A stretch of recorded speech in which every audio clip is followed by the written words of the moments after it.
These are not acts of climate activism, but acts of cowardice that meanly seek virality instead of change. Stonehenge, a pagan memorial to a culture that likely valued nature more than you do now, it just doesn't make sense. If you ask me, if I wanted to actually change something, I wouldn't go and insult a monument that does nothing for my cause.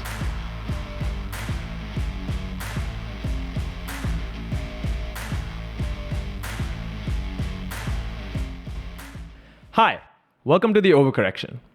Today I want to talk about a topic that gets a lot of media attention, rightly so to some extent, but has the propensity for carrying a lot of alarmism.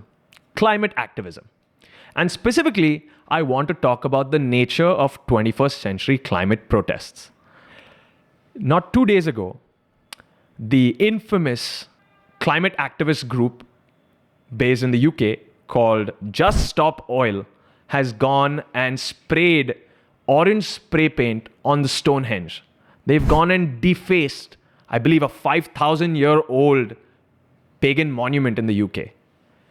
I mean, you have to start wondering why organizations like these are allowed to engage in the activities that they do.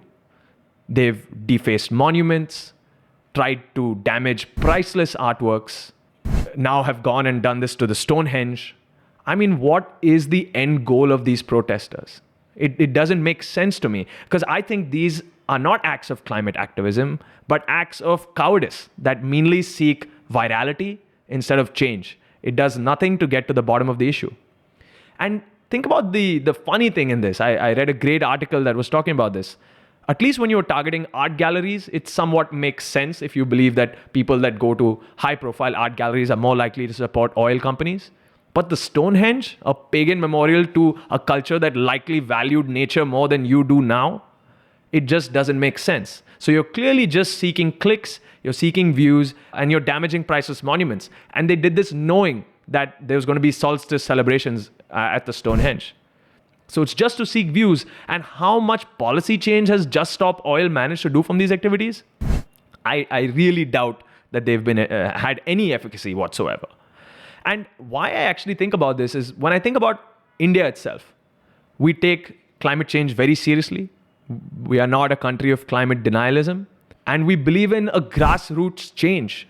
You have people, inspiring stories of farmers greening an entire area of a forest, rehabilitating a forest, saving trees, trying to preserve biological species, saving water, thinking of innovations that can actually do more towards fighting climate change than gluing your hand to a street for a few retweets and a few views and a few likes. So if this is the new face of climate activism, and I'm talking about specifically Just Stop Oil, then it's a very sad day. And it shows that the movement is so far away from what it claims to be, especially those that see what Just Stop Oil is doing as anything sensible, because it's not, right?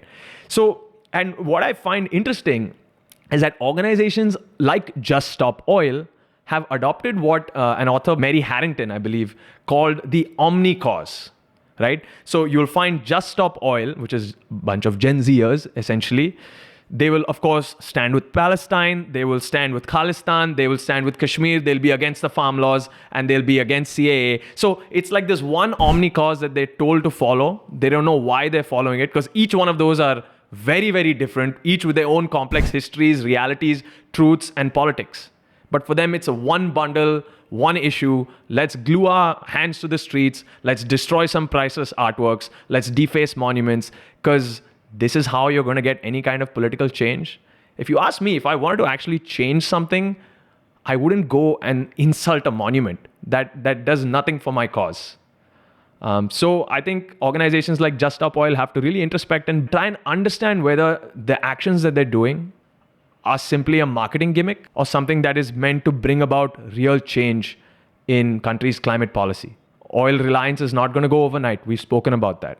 But there are ways in which you can push policy. There's ways in which you can be on the ground, on the grassroots, and engage people to try and change their sources of energy. But acts of vandalism are just not it. Thank you.